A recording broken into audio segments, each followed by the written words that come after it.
Hello friends and welcome back to the channel. I hope you're doing well today. My name is David and today we're going to be doing a brown leather photo album. This album is completely hand stitched and lined with black pigskin, making it tougher while keeping it soft and flexible. It's ideal as a gift for someone special or if you wish to start a nice old school tradition of keeping letters and pictures with your loved ones.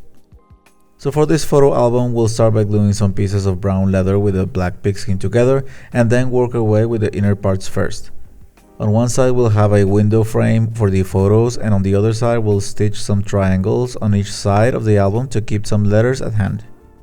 So we can start by cutting out some pieces of leather as you can see here and glue them with your preferred type of leather glue.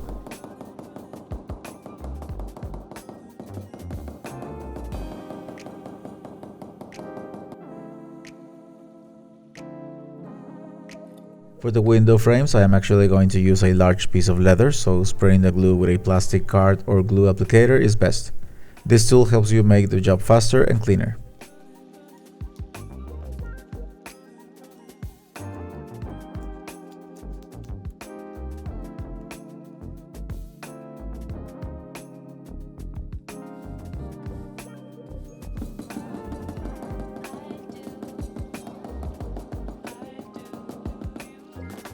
Once the pieces are glued together, we need to let them rest for the glue to sit well. In my case, I let the pieces rest for around 30 minutes while adding some weight with a wooden box I had, and then proceed to cut out the small triangles. To cut out the pieces, I used a cutting ruler and X-Acto knife, and since we're adding some thickness with the pigskin and both leathers are soft, it's best to pass the blade several times on the same spot to avoid bending and damaging the leather pieces.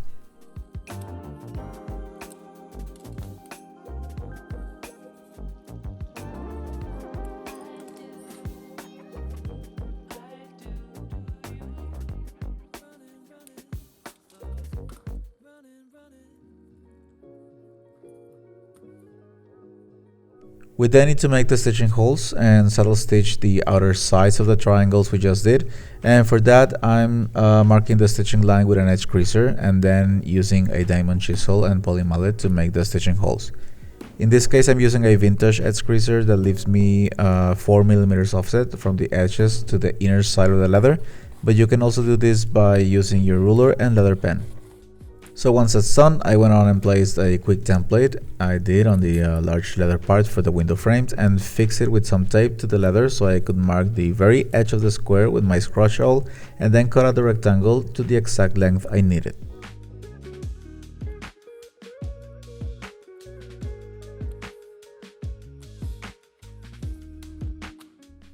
Now the inner part of the frame has rounded edges, so we can use a hole puncher and place it right on the intersection of two inner sides as you can see here and punch out the leather.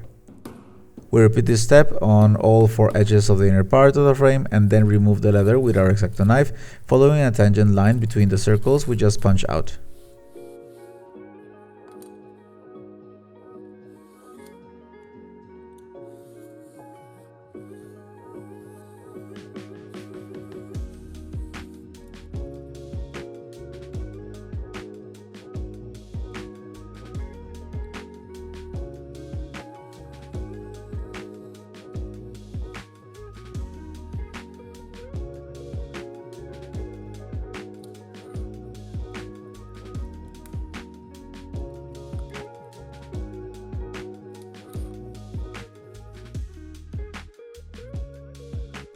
We then make the stitching holes on the inner side of the frame and paint the sides that are not going to be stitched to another piece of leather. For this project I'm using a vernice heatable edge paint in matching color with the leather, which in this case is cognac color, and apply 2 to 3 coats of paint each time I worked on a side or edge and then polish it with some Tokonole burnishing gum and a small piece of canvas.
So once I finished painting the frame part, I went on and glued the back side of the frame, and once finished, went back to the frame to stitch the inner side with some linen thread from filo chinois. You can see I'm alternating some steps as I'm explaining them, and this is because we need to leave some time for the paint to dry so we can continue with the next step. So in between coats of paint, there's usually a lot of dead time that we can use on other parts of our project.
And once the pieces are dried and stitched, we can move on to glue them and make the stitching holes on the outer edges once again.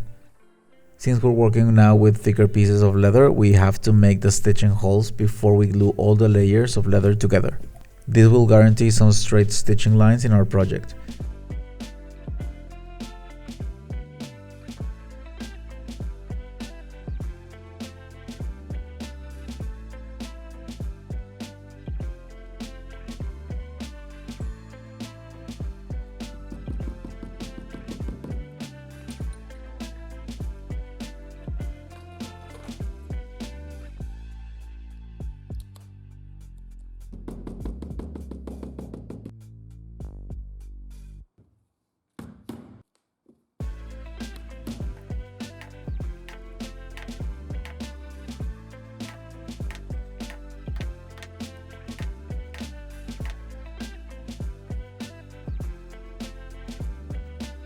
So after that, I had to finish the triangles of the other side of the album, and once they were finished, I let them dry for around 30 minutes before gluing them to the middle section of the album.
And again, I made the stitching holes again once the triangles were set to the middle section, and leave both the frame and triangles assemblies ready and moved on with the large piece.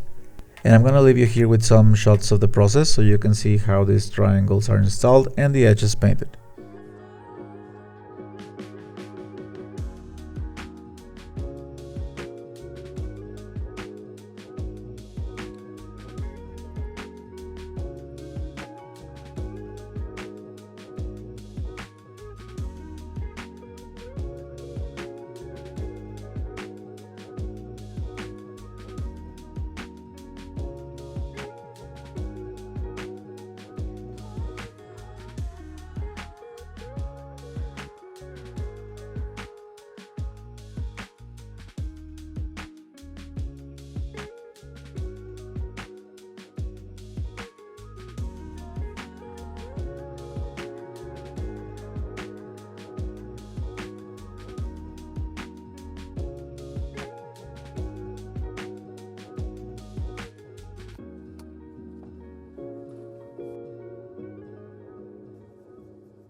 So at this point we're actually almost done. We just need to make 2 more leather parts and then assemble both leather sections to the main part. For the main outer part, I'm using a much larger piece of leather and then follow the same steps as with the other sides. I glued the leather to the pigskin, marked the edges with my scratch awl, and then used my X-Acto knife to cut out the large rectangular piece.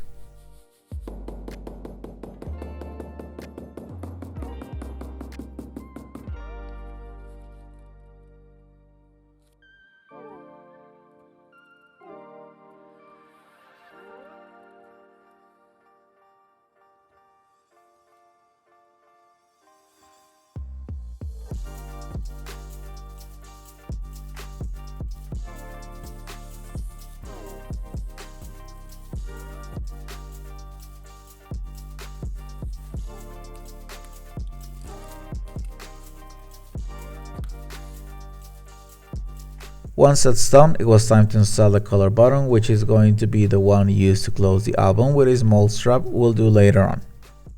To begin with, we need to make a small hole with a hole puncher that is centered to the total width of the piece, and then place the stud from behind the piece and use a button installer to fix the button in place with the stud and hammer it with our poly mallet. Since the installer has a silicone head, it will easily separate itself from the collar button once installed. You can get this installer and golden buttons from the Buckle Guys website, which I'll leave a link in the description box below.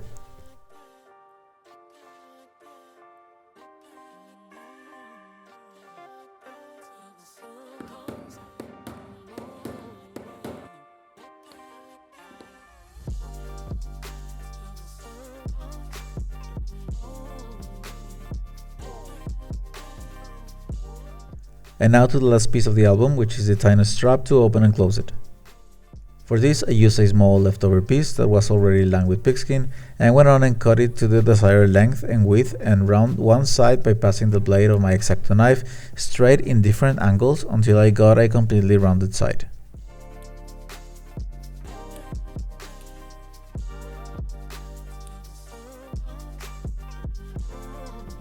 I then used my hole puncher to make the center hole and cut out a small line right in the center of the strap. This line will ease the collar button to go inside the hole and remove it when opening and closing the album. This is essential if you wish to leave a smooth interaction between these parts. And after that, I just needed to paint and stitch the strap before installing it to the outer leather piece.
So after testing the functionality of the bottom and strap, we can now glue and stitch the window frame and triangle assemblies to the outer part.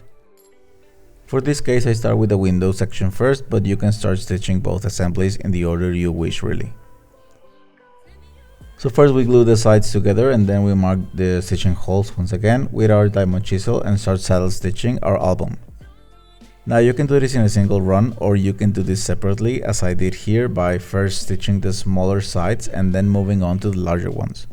Every time I finished stitching one side, I went on and painted the edge with 3 coats of paint.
Now when you get to the side where the strap is positioned, you need to be careful not to perforate the strap with your diamond chisel.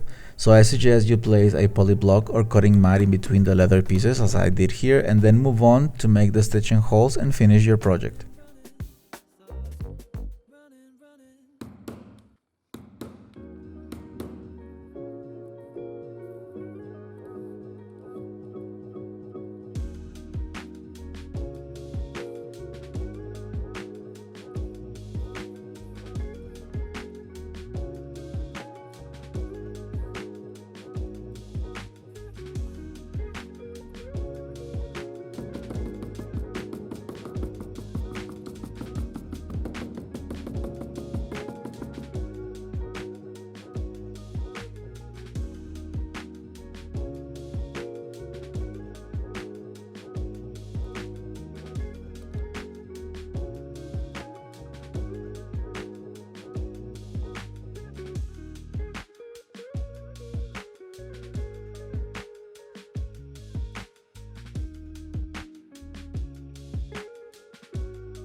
And after we've given all the edges a nice buff and polish, we're done with our project. So there you have it, friends, a lovely leather photo album to keep beautiful memories together with your loved ones. Friends, as always, thank you so much for watching this video. If you like what you saw and wish to see more leather projects like this one, don't forget to like, share and subscribe to the channel. I post videos on DIY leather crafts, leather product reviews and much more.